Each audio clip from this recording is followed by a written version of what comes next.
안녕하십니까. M5 프로젝트 발표를 시작하겠습니다.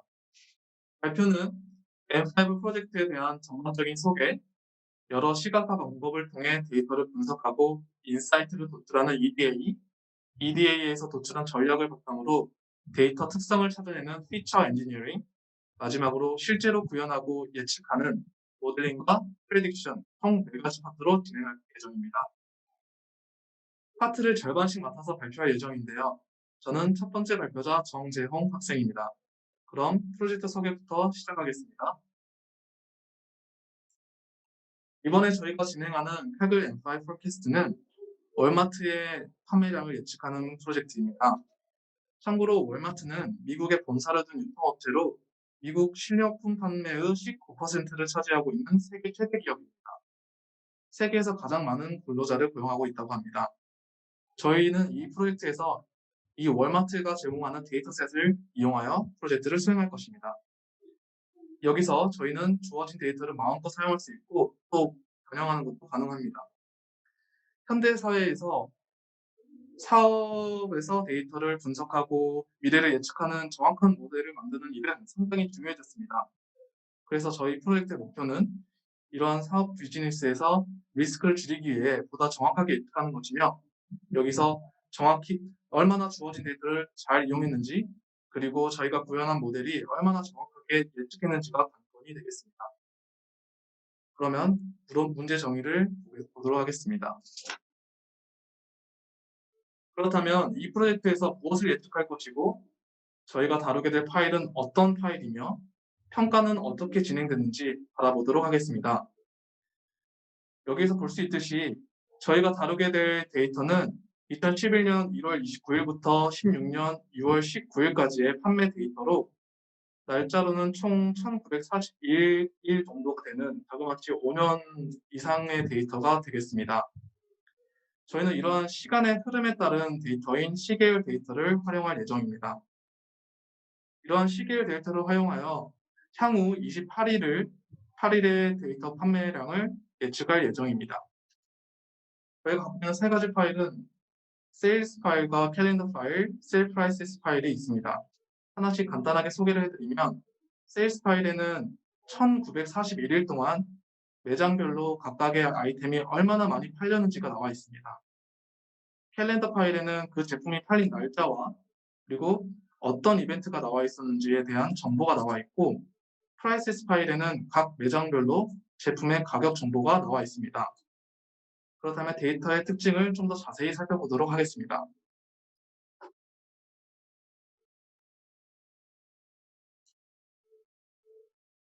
데이터 오버뷰입니다. 첫째, 저희가 사용할 데이터는 1941일의 시계열 데이터를 다룰 예정입니다. 시간의 흐름에 따라 변하는 데이터이기 때문에 어떤 트렌드나 추세 같은 것들을 특징으로 볼 수 있겠습니다. 두 번째로는 계층적인 데이터 구조를 띄고 있습니다.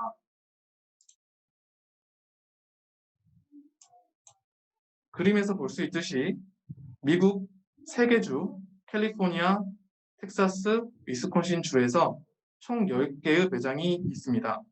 그리고 아이템별로 디파트먼트와 카테고리로 분류되는 식입니다. 세 번째로 행사나 기념일 같은 각종 이벤트 정보와 스냅이라는 정보가 있습니다. 여기서 스냅이란 미국에서 영양 보충 보조 프로그램으로 저소득층 가구에게 푸드 제품을 살 수 있도록 도와주는 프로그램으로 보시면 되겠습니다. 스냅 날짜는 미국의 스테이트별로 다른데 이는 푸드 매출뿐만 아니라 전반적인 매출에 영향을 줄 수 있을 것이라고 생각됩니다.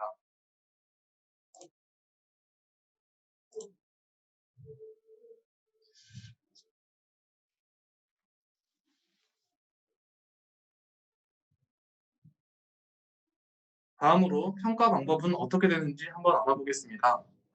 저희가 참가하는 프로젝트는 총 2가지 방식이 병렬적으로 진행됩니다. 첫 번째는 포인트 포캐스트고 두 번째는 프로바빌리스틱 포캐스트인데 저희가 참가하는 프로젝트는 포인트 포캐스트의 방식으로 정확도를 측정한다고 합니다. 그래서 여기서는 포인트 포캐스트의 평가 방법을 좀 더 자세히 알아보도록 하겠습니다. 먼저 포인트 포캐스트란 점 예측이라는 말인데 구간 예측과 상반되는 개념으로 우리가 예측하는 값의 범위가 아니라 어떤 특정 값을 지정해서 예측하는 방식입니다. 저희는 이런 포인트 포캐스트 방식의 정확성을 RMSSE라는 방식을 사용하여 평가할 것입니다. 여기서 RMSSE는 이 식을 보면 아실 수 있는데요.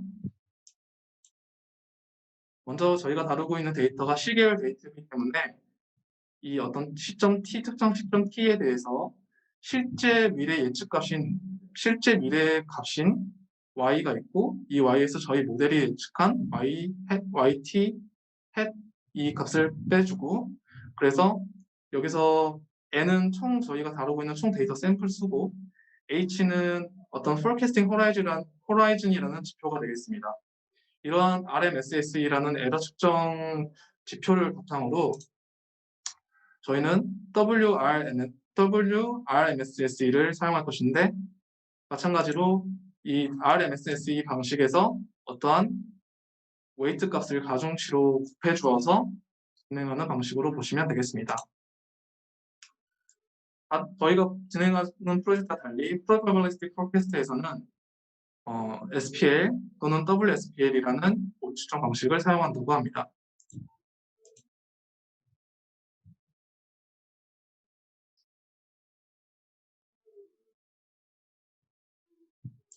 다음으로는 EDA에 대해서 살펴보도록 하겠습니다. 먼저 EDA란 무엇일까요? EDA는 Exploratory Data Analysis의 약자로 우리말로는 탐색적 데이터 분석입니다. 즉, 데이터를 뜯어보고 고쳐보고 분석하고 시각화하는 과정을 통해서 데이터에 대해서 이해하는 과정입니다. 여기서 저희는 비주얼라이제이션을 위해서 파이썬 어떤 라이브러리인 매트플롯 라이브러리와 플롯트리를 이용할 예정입니다. 먼저 저희가 받은 파일들을 먼저 분석을 해보도록 하겠습니다. 여기서는 저희는 파이썬 판다스를 이용해서 인풋 파일을 탐험할 것이고요. 조사를 해볼 것이고 그 다음에 메모리를 아끼기 위해서 데이터를 다운캐스팅을 한 작업을 하고 그 다음 최종적으로 여러 가지 정보가 겹치는 데이터들을 하나의 큰 데이터로 합치는 작업을 진행하도록 하겠습니다. 인풋 파일을 보시면 이렇게 캘린더 파일의 경우 이렇게 구성이 되어 있는데요. 먼저 컬럼들에 하나씩 간단하게 설명을 드리면 먼저 데이트는 1941일 플러스 저희가 예측해야 되는 28일까지 해서 총 모든 날짜들이 나와 있고 그 다음에 WM year week 데이터는 컬럼은 이 일주일 단위로 어떤 특정 코드를 배정해서 나타나고 있습니다. 윗데이는 요일들을 나타내고 WDay는 이걸 숫자로 나타낸 값이고 그 다음 month와 year는 각각 월과 연도 D는 날짜가 1부터 1940일 그리고 저희가 예측해야 되는 28일까지 합쳐서 1969개의 날짜가 나와 있고 그 다음에 그 해당 날짜에 어떤 이벤트의 이름과 종류가 나와 있고 혹시 두 개가 겹쳐 있을 경우에를 대비해서 이벤트 네임 2까지 나와 있는 모습입니다. 마지막으로 스냅 CA 이런 데이터들은 캘리포니아주, 텍사스주, 위스콘신주에 대해서 스냅이 모두 다르기 때문에 해당하는 스냅이 있는 날에는 1, 없는 날에는 0으로 진행되는 방식입니다. 다음으로는 가격 정보를 살펴보도록 하겠습니다. 일주일 단위로 제품 모든 매장에 있는 품목별로 가격대가 나와 있습니다. 제품과 매장과 그 해당 주 그리고 그 가격 정보가 담겨있는 파일입니다.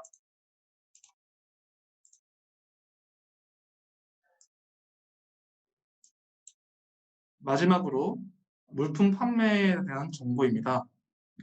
총 3,049개의 아이템에 대해서 총 10개의 스토어들이 각각 1941일에 해당하는 날짜 동안 얼마나 많은 물품들이 팔렸는지에 대한 정보가 나와 있습니다. 보시면 알 수 있다시피 452메가 정도의 매우 큰 파일이라고 볼 수 있습니다.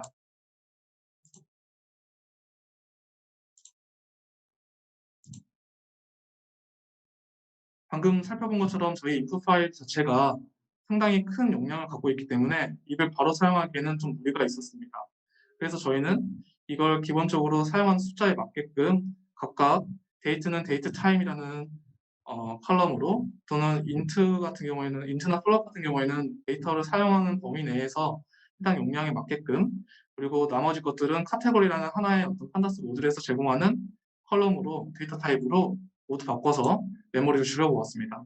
표에서 볼 수 있다시피 캘린더 데이터와 셀 프라이스 그리고 세일스 데이터들에 대해서 기존에 빨강색이 있던 데이터들이 파란색으로 줄어드는 메모리를 절약할 수 있는 모습을 볼 수 있습니다. 마지막으로 그 세 개의 각각 다른 데이터 중에 같은 컬럼들을 갖고 있는 데이터들을 결합하여 하나의 데이터로 만드는 작업입니다.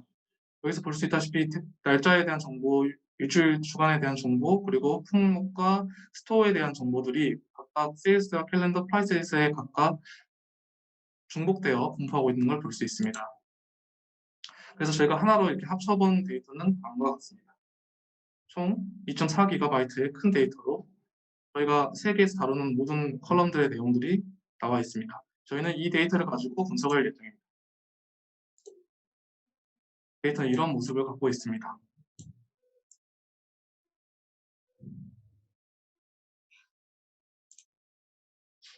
다음은 데이터 분석입니다.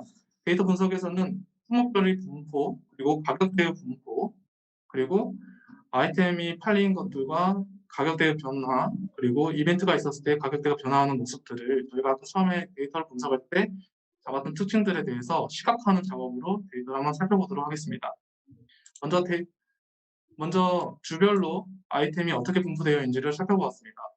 캘리포니아, 텍사스, 위스콘신 총 3개의 주가 있었는데요. 캘리포니아의 경우 4개의 스토어가 있었고 그리고 3개의 카테고리, 푸드 카테고리, 가전제품 카테고리, 그리고 취미 하비스 카테고리에 대해서 대략 70%, 20%, 10% 정도의 비율로 이렇게 분포되어 있었습니다.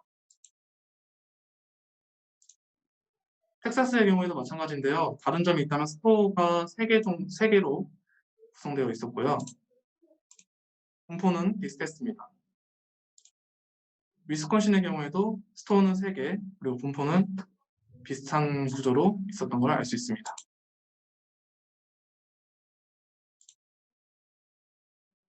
다음은 아이템 품목별로 어떻게 구성이 되어 있는지를 저희가 처음에 스토어별로 그리고 카테고리별로 시각화를 해봤는데요. 스토어별로 가격대 구성을 보시면 밑에 있는 건 캘리포니아 스토어들이 나와 있고 위에 있는 건 가격대 분포를 볼 수 있는데 일단 전체적으로 고르게 분포화돼 텍사스가 조금은 싸다는 것을 볼 수 있습니다.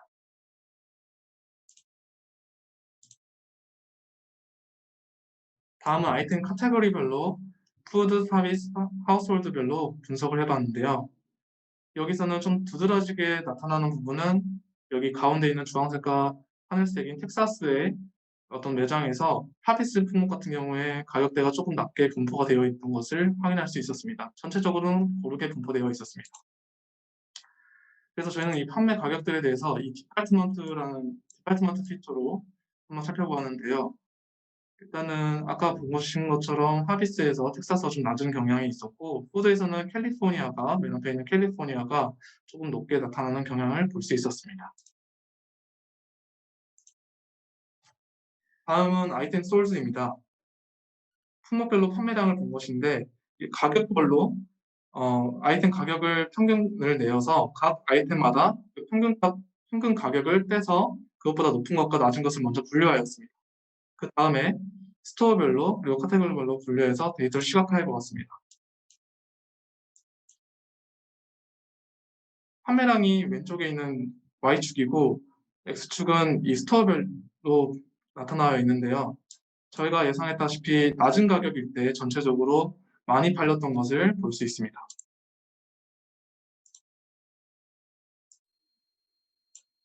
다음은 품목별로 푸드와 하비스 하우스홀드로 봤을 때는 마찬가지로 낮은 가격일 때 전체적으로 많이 팔린 경향들을 볼 수 있었습니다.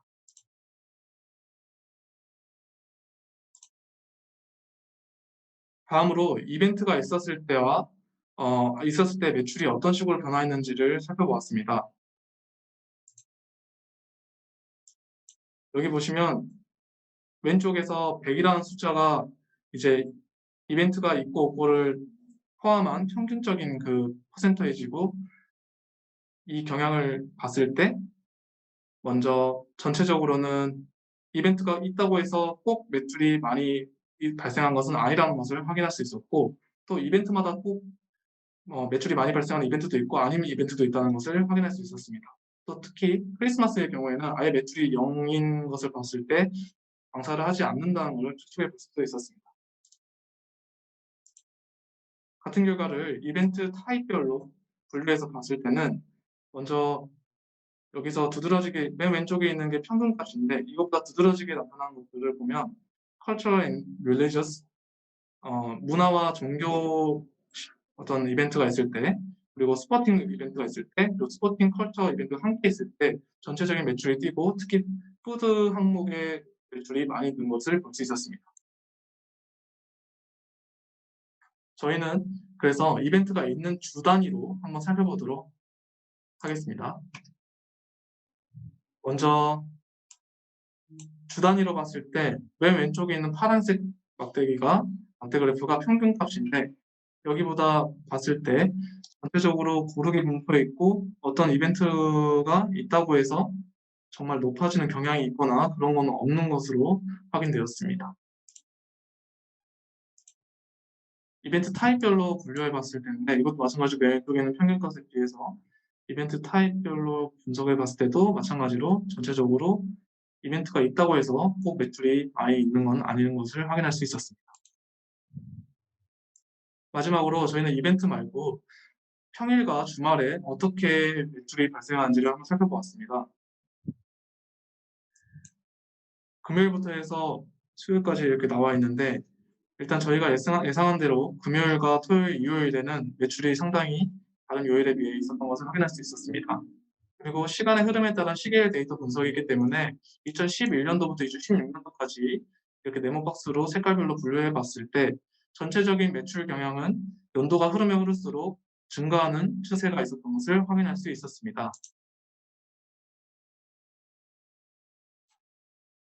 마지막으로 저희가 분석한 데이터를 바탕으로 관측한 결과를 살펴보도록 하겠습니다. 첫 번째로 가격은 고루 분포해 있었고, 조금 보면은 그러니까 텍사스 부분은 조금 싸고 캘리포니아 부분은 조금 비싼 경향이 있었습니다. 두 번째로 전반적으로 싼 가격일 때가 더 많이 팔렸고, 세 번째로 이벤트가 있는 날이라고 해서 반드시 판매량이 증가하지는 않는다는 걸 알 수 있었습니다. 네 번째로 주중보다는 주말이 판매량이 많다는 것을 알 수 있었고, 시계열 흐름에 따라서 연도가 지나면 지날수록 판매량이 전체적으로 는다는 추세도 볼 수 있었습니다. 마지막으로 특정 이벤트 타입의 어떤 푸드가 많이 팔리는 사실들도 확인할 수 있었습니다. 여기까지 프로젝트 소개와 EDA 과정을 마치고 다음 과정부터는 다음 진행자가 이어서 진행하도록 하겠습니다. 안녕하세요. 제가 두 번째이자 마지막으로 발표를 맡게 된 정유현이라고 합니다. 저는 이제 피처 엔지니어링과 앞에서 살펴봤던 EDA 방식으로 저희가 봤던 여러 가지 데이터들을 기반으로 한 저희의 피처 엔지니어링과 그리고 그런 피처 엔지니어링을 토대로 만들어진 모델들, 그리고 모델들을 통해서 예측한 결과들을 보여드리도록 하겠습니다. 우선 피처 엔지니어링에 대한 부분을 먼저 설명해 드리겠습니다.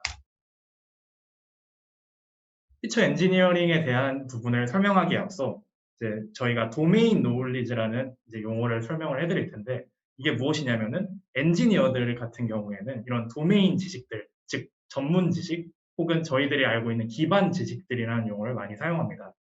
사실 일반 대중들이 보기에 피처라는 얘기가 되게 낯설게 느껴질 수 있기 때문에 저희가 그런 부분에 대해서 하나하나 짚어드리도록 하겠습니다. 그 부분은 이따가 이 피처 엔지니어링을 하는 과정을 통해서 설명해 드리도록 하겠습니다. 그리고 이런 피처 엔지니어링에서 중요한 것은 저희가 주어진 데이터를 그대로 사용하는 거. 즉 여기 나와 있는 것처럼 러우 데이터, 저희가 날 것 그대로의 데이터를 사용하는 것 역시 가능하지만은 저희가 이런 데이터를 조금 더 저희의 모델에 맞게 혹은 저희가 유도한 방향으로 이런 데이터를 바꿀 수가 있습니다. 이러한 데이터를 이제 전문적인 용어로 로버스트 데이터라고 부릅니다. 즉 저희가 설계한 머신러닝 알고리즘 혹은 저희가 설계한 어떤 특정 모델 알고리즘의 성능을 높일 수 있는 피처들을 만드는 것, 즉 그런 모델의 강인한 데이터를 만드는 것이 피처 엔지니어링의 핵심이라고 할 수 있겠습니다. 다음으로는 제가 피처 엔지니어링의 여러 가지 기법들에 대한 소개를 간략히 하고 그런 절차에 대해서 설명을 해드리도록 하겠습니다. 먼저 이런 라벨 인코딩이라는 것을 보기 전에 제가 먼저 말씀을 드리고 싶은 것은 여러 가지 피처 엔지니어링 기법이 현재 존재합니다. 그 중에서도 라벨 인코딩이라고 하는 것은 어떤 것이냐면은 이런 카테고리들, 저희가 카테고리들이라고 하면은 아이템 아이들, 분류할 수 있는 데이터를 말합니다. 이런 데이터들은 사실은 뭔가 이름으로 돼 있다거나 아니면 토요일, 그 일요일 같이 특정 요일을 나타낸다거나 근데 문제는 컴퓨터는 이러한 것을 인식을 하지를 못합니다. 그래서 저희는 이런 카테고리 데이터들의 특정 숫자, 라벨을 붙여서 이런 라벨 인코딩을 진행을 하게 됩니다. 라벨 인코딩을 하면 장점은 원핫 인코딩이라는 기법에 비해서 상당히 빠른 속도를 가질 수가 있습니다. 그럼 여기서 궁금하실 점이 원핫 인코딩이라는 것은 무엇이냐인데 원핫 인코딩은 각각의 피처에 대해서 숫자 1을 이용하여 부여를 해주는 방식입니다. 예를 들어서 앞서 살펴보신 것처럼 스냅이라는 데이터 같은 경우에는 스냅이 있는 날에는 1이었고 아닌 날에는 0이었습니다. 물론 스냅 데이터가 원핫 인코딩의 방식은 아니지만은 저희가 말하고자 하는 것은 그러한 벡터의 형태, 각각의 벡터의 형태의 원핫을 써서 만드는 것이 원핫 인코딩인데 여기서 라벨 인코딩이 원핫 인코딩에 비해서 빠른 이유는 원핫 인코딩의 경우에는 그렇게 1을 하나하나 다 부여해야 되기 때문에 라벨보다 크기가 커지게 됩니다. 즉 라벨 인코딩을 사용하면 원핫 인코딩에 비해서는 조금 더 빠른 속도를 가질 수 있게 됩니다. 하지만 라벨 인코딩의 단점 역시 존재하는데요. 라벨 인코딩의 대표적인 단점은 바로 데이터의 순서를 만든다는 것입니다. 사실은 저희가 쉽게 생각할 수 있는 부분인데 예를 들어서 식료품 데이터라고 얘기를 저희가 해보자면은 고등어와 갈치는 사실 순서가 없는 데이터입니다. 어떤 것이 더 크고 어떤 것이 더 작고 이런 순서가 없는 데이터인데 저희가 라벨 인코딩을 하게 돼버리면은 예를 들어서 고등어는 330이 될 수도 있는 거고 갈치는 720이 돼버려서 컴퓨터가 계산을 할 때는 뭐지? 갈치가 더 큰 건가? 라고 생각할 수도 있기 때문에 이러한 단점이 존재해서 이런 라벨 인코딩을 할 때는 이 부분을 꼭 신경을 써줘야 합니다. 다음으로는 이제 레그 피처라는 개념이 시계열 데이터에서는 특히 사용이 됩니다. 레그라는 것은 이제 간략하게 이 그림을 통해서 표를 통해서 설명을 해드리자면은 레그, 즉 렉이 걸린다는 말 저희가 많이 쓰잖아요. 렉이 걸린다는 말처럼 이렇게 뒤로 시간의 흐름상 뒤로 밀린다. 그러니까 앞에 있던 특정 데이터를 가져와서 사용한다는 뜻입니다.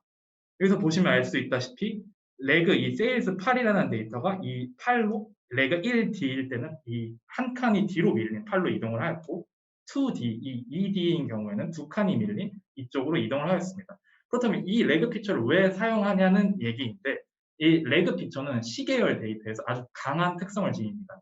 이유는 여러 가지가 있겠지만 그 중에서도 가장 중요할 만한 이유는 이 레그라는 게 결국엔 시간의 흐름을 분석한 것이기 때문에 그런 트렌드를 반영할 수 있다는 것입니다. 그리고 여기에 적혀 있는 것처럼 모멘텀이라는 그러니까 그 전날에 있었던 데이터들 얼마나 팔렸는지를 이용해서 이 추세를 레그라는 피처를 이용해서 표현할 수 있겠구나라고 이해해 주시면 좋을 것 같습니다. 그래서 결국에는 어떤 레그가 가장 좋을지 여기서 말한 어떤 레그라는 것은 며칠 전의 데이터를 참고하는 것이 가장 중요할지 혹은 가장 로버스트할지를 찾아내는 것이 또 피처 엔지니어링의 핵심이라고 할 수 있겠습니다. 그 다음은 이제 민 인코딩이라는 얘기가 나옵니다. 사실 민 인코딩이라는 것은 되게 디폴트하게 사용한다고 제가 들은 바가 있습니다. 민 인코딩이라는 것은 앞에 말하는 민이라는 것은 사실 평균이라는 의미를 뜻합니다. 그러니까 평균을 통해서 인코딩을 한다라는 얘기인데 이 표를 보면서 한번 보도록 하죠. 이 표를 보시면은 A 같은 경우에는 0.75, B 같은 경우에는 0.66, C 같은 경우에는 1.00이라는 이런 평균 값이 정해져 있습니다. 그러면 이 평균 값을 이용을 해서 저희는 그 각각의 피처에 해당되는 민 인코딩을 진행을 하면 되는 것입니다. 그리고 민 인코딩이라는 것은 여기서도 보시면 아시다시피 3 out of 4라고 돼 있습니다. 여기에도. 그러니까 결국에는 민 인코딩이라는 거는 이 내가 선택하는 A라는 피처가 전체 데이터셋 혹은 어떤 특정 데이터셋에 얼마만큼의 비율을 차지하냐를 나타내는 지표 정도라고 생각해 주시면 좋을 것 같습니다. 그러면 이런 장점이 뭐냐? 민 인코딩을 썼을 때 장점이 도대체 무엇이냐?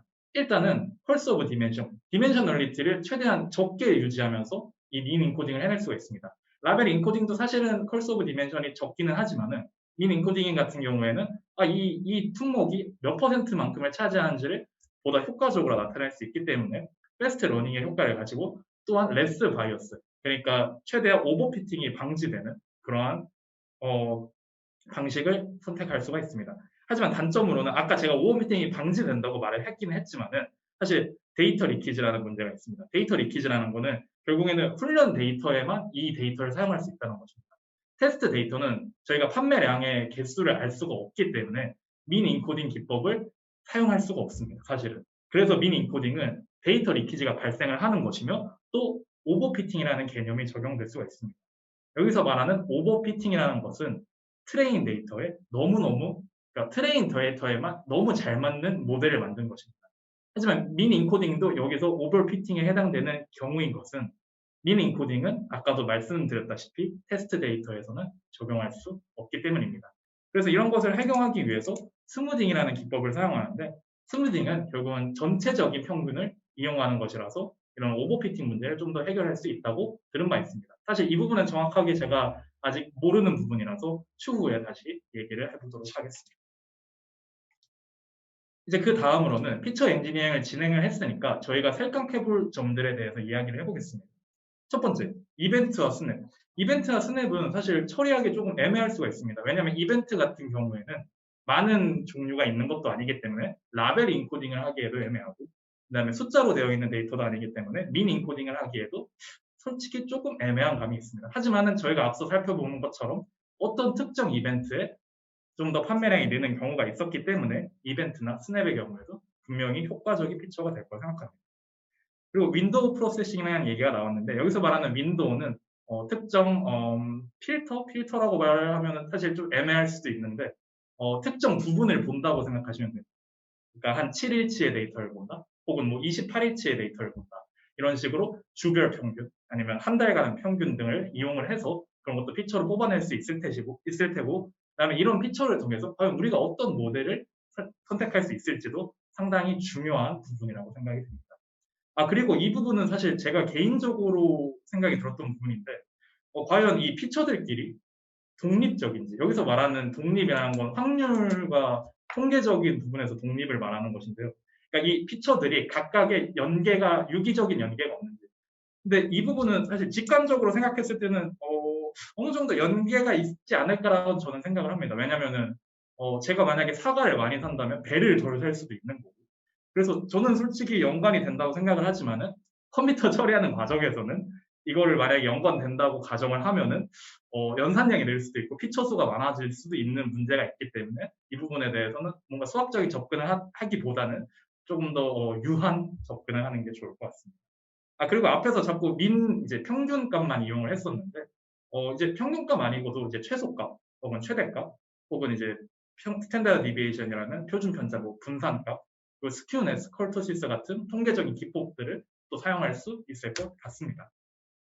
이제 이렇게 해서 피처 엔지니어링에 대한 설명은 마치도록 하겠고, 이런 피처 엔지니어링을 바탕으로 저희가 어떤 모델을 만들 수 있는지, 그리고 이 모델들을 통해서 어떠한 예측을 할 수가 있는지, 그리고 저희의 향후의 계획은 어떻게 되는지 그 부분에 대해서 설명을 해드리도록 하겠습니다.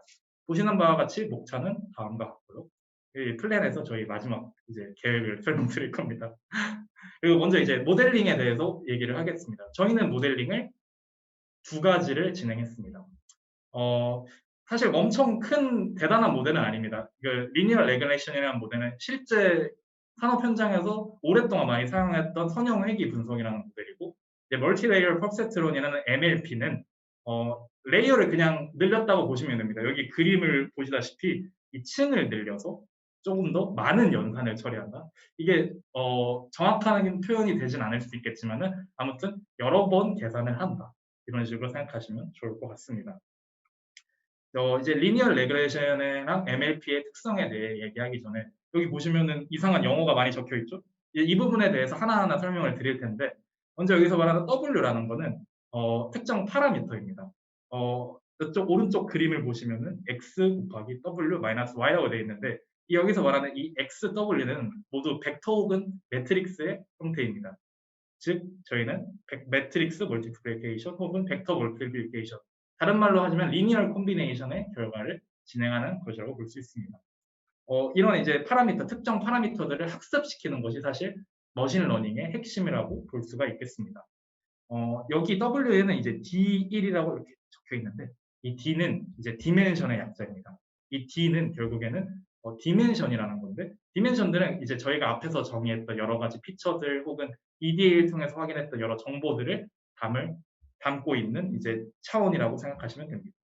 밑에 있는 X에 있는 N이라는 거는 이제 배치 사이즈를 의미하는데 여기서 말하는 배치라는 거는 각각 하나의 인풋 데이터를 생각하시면 됩니다. 예를 들어서 사과가 팔렸을 때 사과의 특성들 모아놓은 것이 N이라고 생각하시면 됩니다. 근데 그 N에는 사실은 좀 이렇게 말하면 애매하실 수도 있는데 막 D 321째 그러니까 320번째 날에 팔렸던 사과도 그 데이터가 될 수가 있는 거고 1920번째에 팔렸던 사과도 데이터가 될 수 있고 이만큼 이제 N이라는 것을 이제 단순히 아이템 하나하나라고 생각하시면은 조금 힘드실 것 같습니다. 그 이제 밑에 적혀 있는 게 이제 mean squared error loss라고 적혀 있는데 이 부분 앞에서도 이제 조금 비슷한 게 용어가 나왔었는데 RMSS이라는 용어가 나왔었죠. 여기서 말하는 mean squared error는 그냥 차이라고 생각하시면 됩니다. 저희가 예측한 값과 실제 값의 차이 정도라고 생각하시면 좋을 것 같고 근데 이 차이를 이용하는 게 중요한 이유가 이 차이를 이용해서 저희는 앞서 말했던 듯이 이 W를 계속해서 바꿔나갈 것입니다. 바꿔서 조금 더 좋은 결과를 얻을 수 있도록 그러니까 정확하게 말하면은 이걸 저희가 예측하는 결과값이 실제 값과 비슷해지도록 이 로스 값이 에러 값이 작아지도록 저희가 그런 모델을 설계하는 것이 목표라고 볼 수 있습니다. 그리고 그러한 이제 모델을 설계했을 때 이 로스를 얼마나만큼 반영할 것이냐, 얼마만큼 학습할 것이냐가 바로 러닝 레이트라는 용어고요. 그다음에 그 밑에 있는 이 레귤러라이제이션 텀 사실 보면은 한국인들은 조금 이해가 안 될 것 같습니다. 하지만 이 레귤러라이제이션 텀이라는 거는 이제 보면은 이 람다의 무슨 W, 이 놈의 제곱 이런 식으로 붙어 있습니다.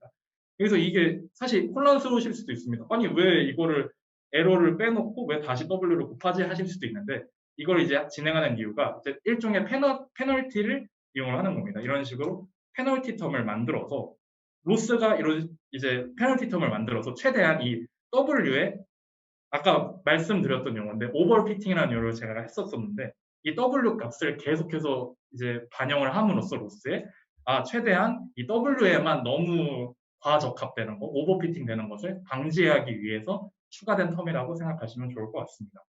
그리고 이렇게 이제 저희가 지정하는 이런 값들을 파라미터 중에서도 이제 저희가 지정하는 파라미터라고 해서 하이퍼 파라미터라고 부릅니다. 그리고 이 아담 무슨 어디 이제 성경에 나오는 이런 용어가 아니고요. 이제 아담이라는 얘기가 나오는데 아담은 사실 애답티브 모멘텀의 약자입니다. 제가 이거는 조금 더 알아보고 싶어서 논문을 참조를 해봤는데 논문이 좀 어렵더라고요. 이 아답티브 모멘트는 아무튼 되게 효과적인 기법입니다. 근데 이 아담이라는 기법이 그러면 도대체 어디다 사용되냐? 이게 궁금하실 수도 있는데 아까 이런 W를 피팅을 제가 좋은 W 값을 찾기 위해서 뭔가 계속 절차를 진행한다고 했었는데 그 절차를 진행하는 방식을 결정하는 것이 아담이라고 생각하시면 됩니다. 아담은 저희가 이게 좀 애매하네요. 저희가 이제 모델을 학습을 시킬 때 에러를 구하고 그 에러에 대한 미분값을 계산하고 이런 식으로 진행을 하는데 그 미분값을 계산할 때 너무 미분값만 계산하다 보면은 계산량이 이상해질 수도 있고 그다음에 제대로 반영이 안 될 수도 있는 가능성이 있기 때문에 아담을 이용해서 아담에는 사실 여러 가지 기법이 들어있는데 저희가 여기까지 설명을 지금 못 해드릴 것 같고요. 나중에 기회가 되면 설명해 드리겠습니다. 아무튼 아담이라는 기법을 사용해서 진행을 하였습니다. MLP도 마찬가지로 진행을 하였고 여기 보시면 드랍 아웃이라는 아주 어떻게 보면 재밌는 용어가 적혀 있는데, 이 드랍 아웃은 여기 멀티 레이어 퍼스트너의 그림을 보시면은 이 각각 하나하나가 셀 혹은 하나하나가 뉴런, 이제 이게 뉴럴 네트워크라고 말을 하니까 각각 이제 뇌세포라고 생각하시면 되는데, 뇌세포가 너무너무 다 많이 켜져 있으면은 이 뇌세포, 특정 뇌세포에 의해서만 어떤 결과가 도출될 수 있기 때문에 이 드랍 아웃이라는 기법을 사용을 해서 여기에 꺼주는 겁니다. 이 드랍 아웃 확률을 이제 저희가 랜덤하게 지정을 하는데, 확률은 지정이 돼 있고 그 확률에 따라서 랜덤하게 추출을 하게 되는데, 이걸 통해서 드랍 아웃을 하는 이유가 이 하나로 인해서 너무 데이터가 편향되지 않게 혹은 오버피팅 되지 않게 막아주는 역할이라고 생각하시면 좋을 것 같습니다. 아무튼 저희는 이런 식으로 두 가지 방법을 이용하여서 모델링을 진행을 하였고, 이에 대한 결과는 다음과 같이 저희가 CSV 파일을 만들고 그 다음에 제출을 했습니다. 그러니까 레이트 서브미션인 이유는 이미 끝나서 이제 $50,000는 가질 수가 없습니다. 이제. 그래서 이렇게 레이트 서브미션을 진행을 했고, 그 결과는 아래와 같습니다. 사실 신기한 점은 제가 구현을 잘 못한 걸 수도 있지만은 리니어 레그레이션이 점수가 더 높습니다. 근데 점수가 좋은 편이 아닙니다. 콘클루전 부분에 대해서 이 부분을 얘기를 하자면은, 사실 저는 좀 아쉬웠습니다. 왜 점수가 이거밖에 안 나오지? 저게 한 상위 50% 정도 되는 점수였을 겁니다. 리더보드가 존재를 하는데 카그의 사이트에. 그래서 솔직히 조금 아쉬웠었습니다. 그래서 이거 좀 좋은 모델이 없을까? 이런 생각이 좀 들었었고, 어떤 모델을 만들었을 때 혹은 어떤 피처를 그 모델에 적용시켰을 때 좋을지, 그 부분에 대해서 조금 더 생각해보는 과정을 갖는 게 이제 마지막 레포트를 작성할 때 필요할 것 같습니다. 그리고 마지막으로 힘들었던 부분이 아무래도 컴퓨팅 소스가 좀 부족했습니다. 이 컴퓨팅 소스에는 뭐 GPU라는 이제 특수한 이제 장치도 있을 테고, 혹은 저희가 가용할 수 있는 램의 크기가 작았기 때문에 큰 연산을 수행할 수가 없었습니다. 그래서 조금 어려움을 많이 겪었었는데, 이런 부분을 또 개선할 방법을 모색하는 것이 또 저희의 그 향후 계획이라고 할 수 있겠습니다. 마지막으로 저희의 이제 어떤 모델들을 사용할까에 대해서 조금 조사를 해봤습니다. 그랬더니 future plans, what should we do 이렇게 적혀 있는데, 여기에 적혀 있는 것이 다 모델 이름들입니다. 모델 이름들. 여기는 뭐 RNN이라고 적혀 있는데, 이건 Recurrent Neural Network라고, 리커런트라고 하니까 뭐 한 번 더 반복한다 이런 식으로 생각하시면 됩니다. 아무튼 이런 뉴럴 네트워크를 사용하면 좋다고 적혀 있고, 이걸 기반으로 뭐 시퀀스 투 시퀀스라는 모델을 사용하면 좋다고도 적혀 있습니다. 또 마지막으로 아리마라고 제가 단순하게 적어놨는데, 아리마뿐만 아니라 아리마가 이제 시계열 데이터를 해석하는 좋은 머신러닝 모델 중 하나입니다. 근데 이런 식의 시계열에 적합한 모델들을 저희가 좀 많이 찾아봐서 한번 그걸 학습을 시키면 좋은 결과를 얻을 수도 있지 않을까라는 생각도 들어서 이제 이런 모델들을 새로 만드는 방향 쪽으로 저희가 생각을 많이 해볼 생각입니다. 근데 사실은 여기 엔드가 하나가 더 남아있네요. 이걸 한번 봐볼까요? 엔드를 봤더니 사실 저희가 LSTM을 독학을 했습니다. LSTM을 독학을 했더니 처음에는 0.78점 정도 나왔는데, 이것도 되게 기분이 좋았어요. 1.1점에서 여기까지 나온 거니까. 근데 그 다음에는 LSTM을 했더니 제가 이제 진짜 여기 보시면 2번인데 여기 8번인데 진짜 많이 했습니다. 많이 했더니 결과적으로 0.70519점이라는 아주 좋은 스코어. 리더보드 상에서 보면 580등 이분보다 더 앞에 있죠. 그러니까 580등 정도에 해당되는 좋은 성적을 거뒀습니다.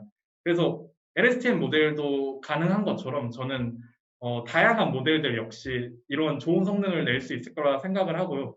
그리고 최대한 많은 모델들을 활용해 보는 것이 저희의 학습에도 도움이 되고 이 프로젝트의 방향성에도 맞는 것이라고 생각을 합니다. 그래서 저희의 향후 계획은 이런 식으로 진행이 될 거고, 이제 그런 식으로 저희가 이제 계획을 진행해 나갈 것이고, 앞으로 이제 피처 엔지니어링 부분도 조금 더 신경을 써서 좋은 모델을 만들도록 노력을 해보겠습니다. 지금까지 저희 발표였고, 이 발표가 좋았을지는 모르겠지만 저희 나름대로 얻어간 것은 많다고 생각하기 때문에 저희는 되게 이 프로젝트가 도움이 많이 됐다고 생각을 합니다. 들어주셔서 감사합니다. 정유현이었습니다. 감사합니다.